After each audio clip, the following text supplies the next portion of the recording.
We are starting with module 4, first unit of that module 4, effect of coupling and bypass capacitor and introduction.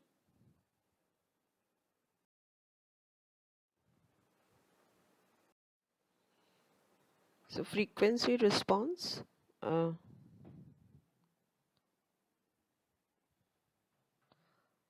what is the objective of this particular module is that to develop a confidence in the use of logarithms, understand the concept of decibels, and be able to read a logarithmic plot. Get acquainted with the frequency response of BJT and FET amplifier. To plot and normalize a frequency plot, establish the decibel plot and find the cutoff frequency and bandwidth. Understand how start line segment and cutoff frequencies can result in Bode plot that will define the frequency response of an amplifier, and will be able to understand the Miller effect capacitance at the input and output of amplifier due to feedback capacitor. Become familiar with the square wave testing to determine the frequency response of amplifier. So introduction. Investigate the frequency effect introduced by large capacitance element of the network at low frequencies and smaller the capacitive element of active device at high frequencies.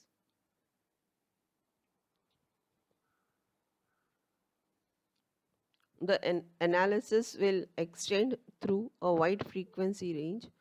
The logarithm scale will be defined and used through the analysis.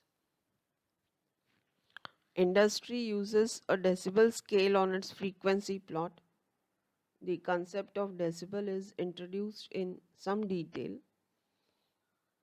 Similarities between the frequency response analysis of both BJT and FET permits the convergence of both in the same chapter.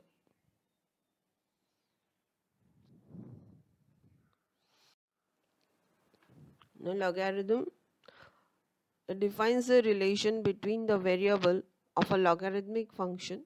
Consider a small example. Suppose a is equal to b raised to x, then x can be written as a log of a to the base b.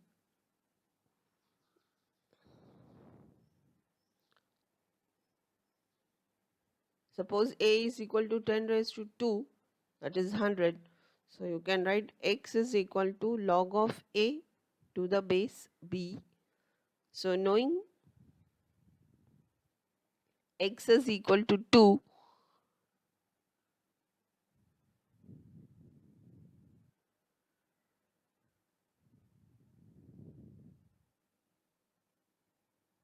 or a is equal to 100 and base is equal to 10, x is equal to 4. So common logarithm is x is equal to log of a to the base 10, and natural logarithm is y is equal to log of a to the base e. The relation between a logarithm to the base 10 and the natural logarithm is log of a to the base e is equal to 2.23 log of a to the base 10.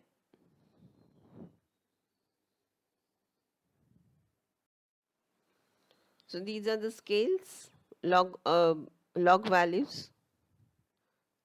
So log of 10 raised to 0 is one we know. We'll just revise that. Log of 10 is 1, log of 100 is 2, log of 1000 is 3, and so on, as the values of 10 to the power is increasing.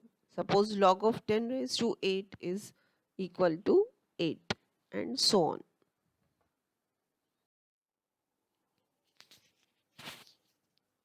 Log of 1 to the base 10 is 0.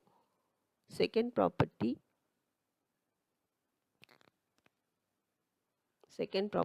log of a by b to the base 10 is log of a minus log of b to the base 10. Log of 1 by b under special case when a is equal to 1 is minus log of b to the base 10.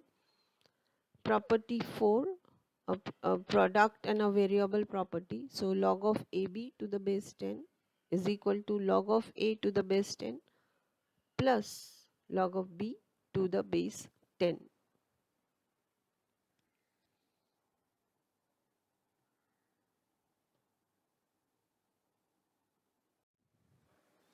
This is your semi-log graph paper or a Bode plot.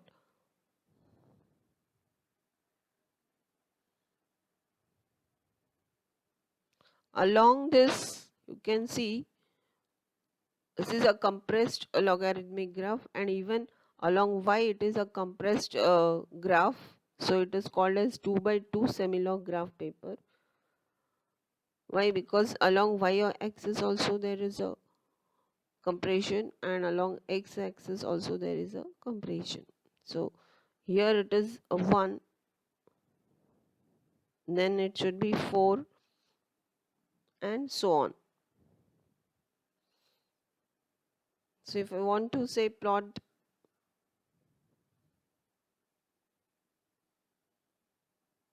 for 1 kilohertz example, here I'll write 1 kilohertz, 10 kilohertz, then 100 kilohertz, then somewhere here 1 megahertz, and so on. 1000 kilohertz, that is 1 megahertz. So here I will write 10,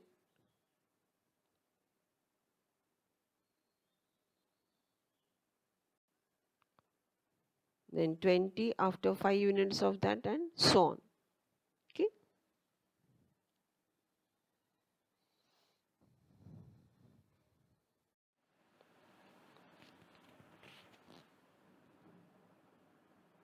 Here the linear scale is along y-axis, and along x-axis it's a logarithmic scale. A division of 30% ratio is taken, so that every time your voltage gain will be measured in terms of 70%, that is 0.707. Consider an example of 30%. Log of 2 to the base 10 is 0.3010. Similarly, if you take at 4, it is 60%. At 5, it is 69.99%, and it continues. So it's a logarithmic scale. As the signal is compressed along x-axis in our linear graph,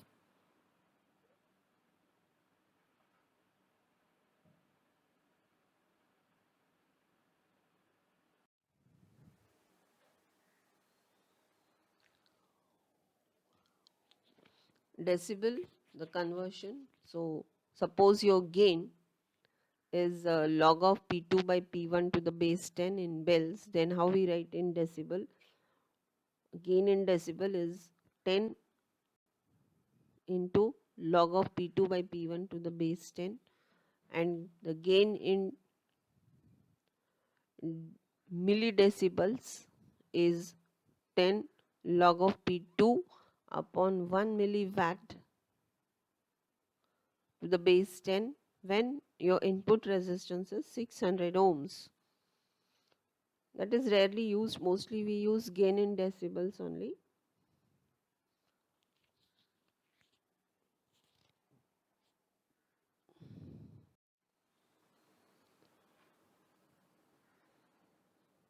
So this is the relation that is very widely used. Gain in decibel is equal to 20 log of V2 by V1 to the base 10.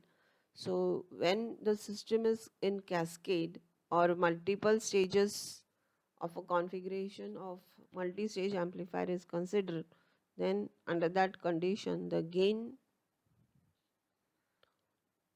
overall gain of the system is a gain of the first system in decibel, gain of the second stage in decibel, and so on till all n stages are occupied.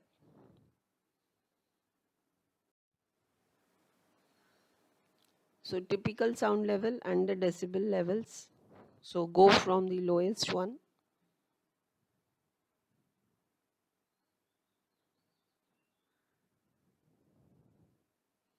Zero threshold, it's a pressure bar. uh, then 10 dB faint sound and paper rustling, 20 dB is whispering, 30 dB quiet office and computer hard drives, then 40 dB sound can be heard from the background music, 50 dB average residence and computer system, between 60 to 70 is the average conversation, at 80 dB it can be orchestra, high traffic and alarm clock, at 90 dB loud music, heavy truck, subway train, at 100 dB a very loud music and a motorcycle, at 110 health club, movie theater, chainsaw. So 140 dB is a community siren, and at 160 dB is a jet engine. This is the highest. And a human tracking system, we can hear properly only up to this 120 dB threshold of pain, and the best is up to 60 dB.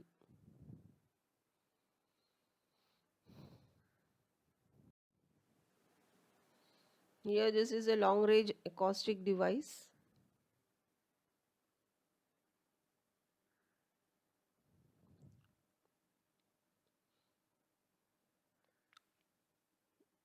Which is used for high frequency range.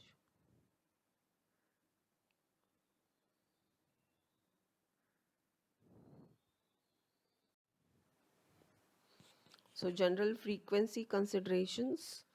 The frequency of applied signal has a wide effect of response of single stage and multi-stage network.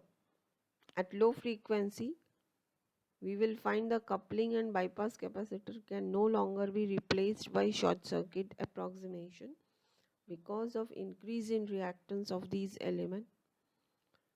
The frequency dependent parameter of small signal equivalent circuit and stray capacitive elements associated with the active device and network will limit the high frequency response of the system. Increase in the number of stages of a cascade system will also limit both high frequency and low frequency response. So the factors that are responsible for limitation of both low and high frequency response are the input capacitance. The second one is the parasitic capacitance, and the active device itself, which leads to some stray capacitance. So we have to study the effect of all these components that are generated or are present in the network and at the three range of frequency, that is low frequency, high frequency and the mid band frequency. So at low frequency, large coupling and bypass capacitor of network will affect the frequency response of a system. You consider a reactance of 1 microfarad and variation in reactance is 1 upon twice pi Fc with frequency for a 1 microfarad capacitor. So here your table shows the variation of capacitance with variation in frequency. So at 10 hertz it is 15.9 kilo ohms, at 100 hertz it is 1.5 kilo ohms, then all of a sudden it is decreasing. So when it is a very low, that time the reactance is very high and we won't get any signal based on this. So in this way, as your frequency is increased, you will find that reactance is reducing, but at low frequency due to high reactance, we are unable to get the desired response at the output. So larger the capacitor of a system will have an important impact on the response of the system in the low frequency range and can be ignored for high frequency region.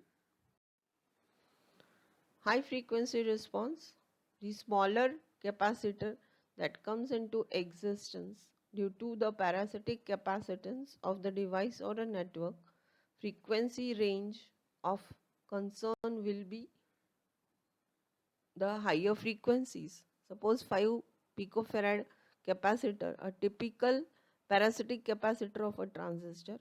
At low frequency, the parasitics have a very large impedance and match the desired open circuit equivalent.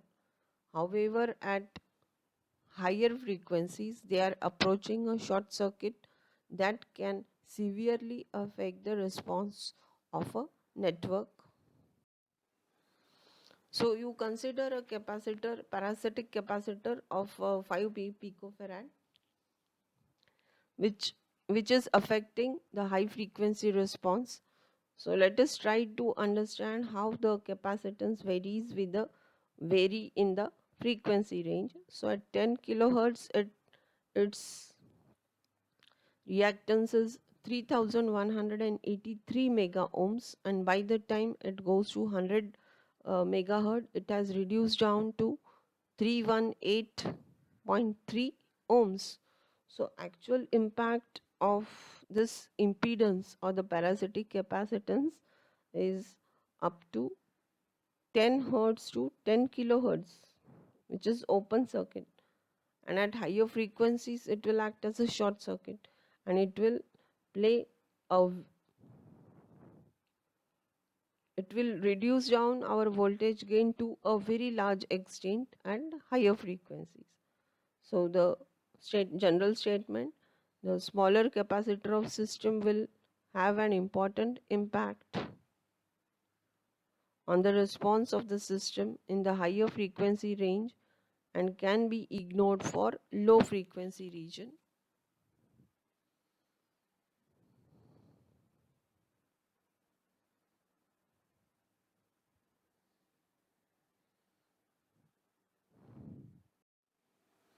Mid frequency range, effect of capacitive elements in an amplifier are ignored for mid frequency range when important quantities such as the gain and impedance level are determined. Now here there are the frequency response of various amplifiers that you have learned in module 3. Fine. So this is for RC coupled amplifier, transformer coupled amplifier and direct coupled amplifier. So in RC coupled amplifier, it has both type of components, that is the coupling capacitors and the capacitors due to the network or any other device, so parasitic capacitance. So what we see that here at the low frequency, the capacitances like C coupling capacitor, then source capacitance and the emitter capacitance, that is a bypass capacitor, that will be affecting the low frequency response. And at higher frequencies, these parasitic elements are affecting our network, active device also, the parasitic capacitance of network and active device, and frequency dependent on the gain of the transistor and FET. So in this way, this adds up to the reduction of the gain at low frequency and higher frequency, and at mid range it remains constant. Okay, so ultimately, to come at some standard value, what we do is we consider a gain at 0.707 mid band frequency, or we go 3 dB down in order to plot these characteristics. Okay. Similarly over here, when it is transformer coupled, the turns ratio offer a capacitance, so that is why this response reduces here. And in direct gain couple amplifier, uh, direct coupling amplifier, here the components, the active device, whatever the network component, these add up to the reduction of the gain at higher frequencies.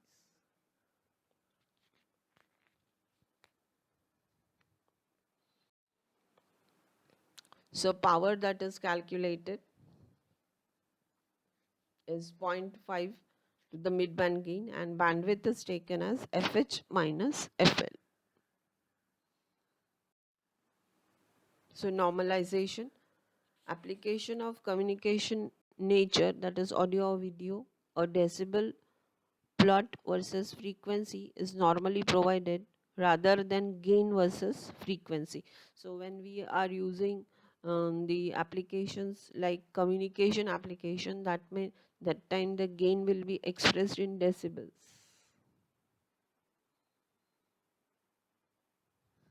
rather than expressing the gain versus frequency. So specification sheets in which are used for industry purpose, they also express the gain in terms of decibels versus frequency. So dB plot, the curve is first normalized, a process whereby the vertical parameter is defined by a specific value or a quantity sensitive to combination or variation of a system.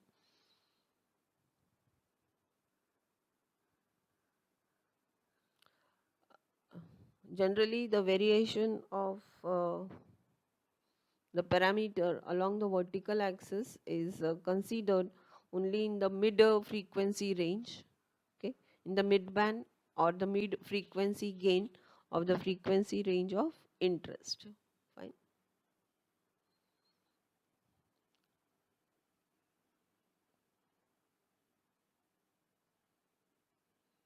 Suppose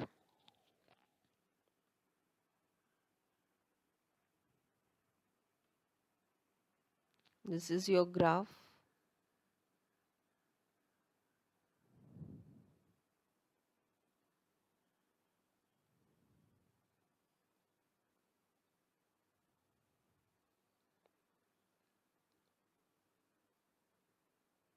This is your frequency and this is your gain. Okay. So what we are considering over here for normalizing is that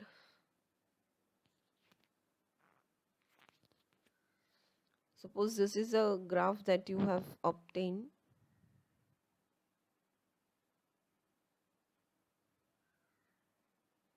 So we take mostly 0.707,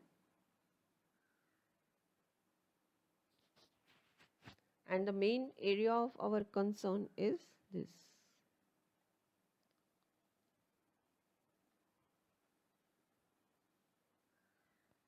Between FL and FH.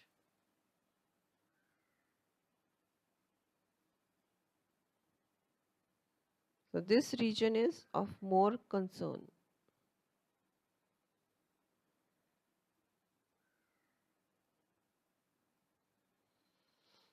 This is the area of investigation.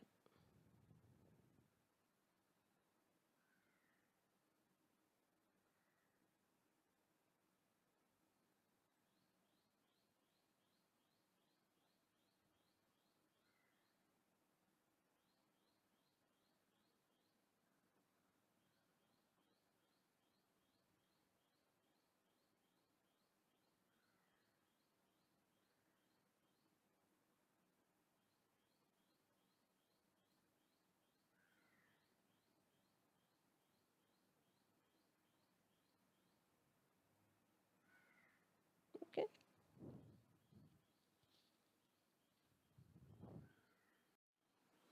So normalization process, same thing I have explained you in the previous slide.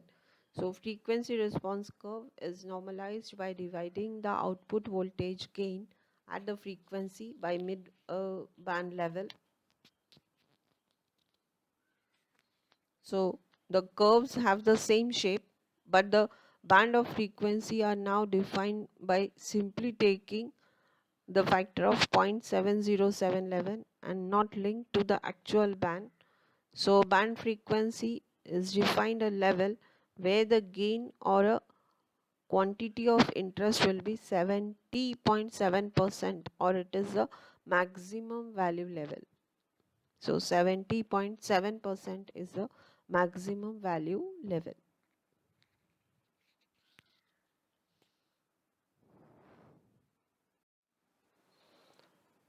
This is the effect here, and this is actually plotted in multisim.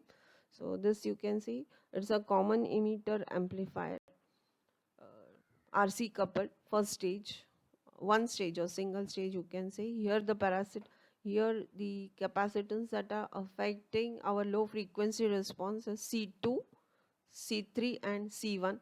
So we are trying to plot a characteristic, a Bode plot, or on a Semlog graph paper. So here you can see I have connected it across RB to find the effect of this capacitance, coupling capacitance on the output response.